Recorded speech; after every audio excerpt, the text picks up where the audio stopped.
Salut à tous et bienvenue sur Affaires courantes. Aujourd'hui, on va décrypter ensemble une histoire qui a secoué la France tout entière, une histoire de colère, de terre et de tracteurs. Alors, imaginez un peu la scène. Paris, la fameuse ville lumière, mais cette fois, ce ne sont pas les klaxons des voitures qu'on entend, mais le vrombissement assourdissant de dizaines et de dizaines de moteurs agricoles.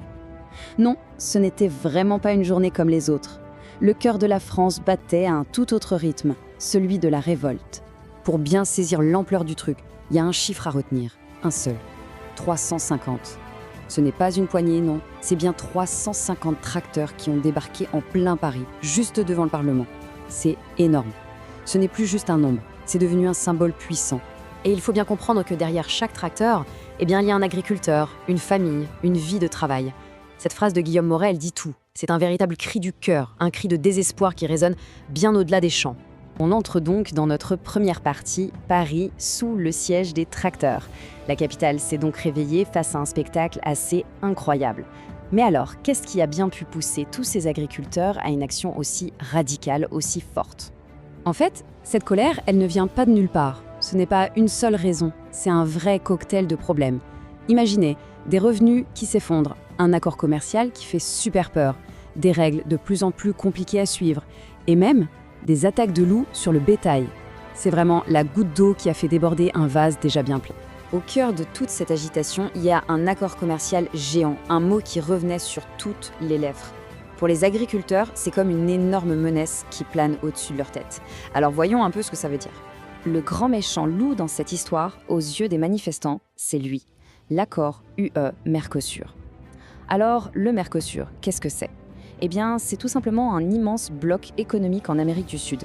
Un peu comme notre Union européenne, mais là-bas. Et là, on visualise bien les deux géants qui sont en jeu. D'un côté, on a la puissance économique de l'Union européenne, de l'autre, celle du Mercosur. L'idée, c'est de les faire travailler ensemble pour créer une des plus grandes zones de libre-échange du monde. C'est colossal comme projet. Mais ce qui est assez fou dans cette histoire, c'est que ce n'est pas du tout une idée nouvelle. Regardez un peu. Les discussions ont commencé en 1999. Ça fait un quart de siècle que ça dure. 25 ans de discussions, de hauts, de bas, d'espoirs et de craintes. On en arrive à notre troisième partie. Qu'est-ce que c'est, au fond, cet accord du Mercosur ? Après 25 ans de discussion, on pourrait penser que tout le monde serait super content d'y être enfin arrivé, non ? Eh bien, pas du tout. C'est là que les choses se compliquent, parce que cet accord, il est vu de deux manières complètement opposées. C'est vraiment une histoire à double visage. D'un côté, pour les politiques et les grandes entreprises, c'est une occasion en or. Mais de l'autre, pour les agriculteurs, c'est une catastrophe annoncée. Pour les uns, on parle d'un marché immense, pour les autres, d'une concurrence totalement déloyale. Du côté de ceux qui sont pour l'accord, on agite ce chiffre impressionnant, 4 milliards d'euros. C'est ce que les entreprises européennes pourraient économiser chaque année en taxes. Ça fait rêver, mais pour les agriculteurs qui manifestaient, ce chiffre ne représente pas une promesse, il représente une menace. Alors, qui a raison ? Opportunité ou risque ? C'est le cœur du problème. Voyons maintenant comment le gouvernement a essayé de jongler avec tout ça, avec une pression pareille sur les épaules.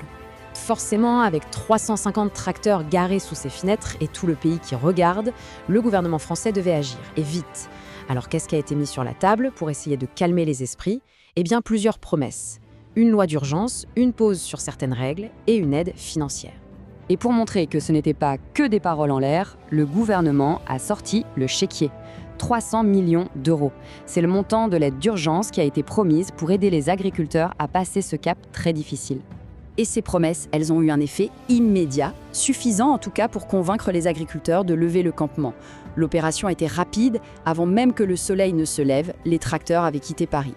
Cinquième partie, le gouvernement réagit. Face à la pression, des promesses ont donc été faites et le blocus de Paris a pris fin. Mais est-ce que la fin de la manif signifie pour autant la fin des problèmes ? Pas si sûr. Parce que oui, les tracteurs sont peut-être rentrés chez eux, mais le conflit de fond, lui, il est toujours là.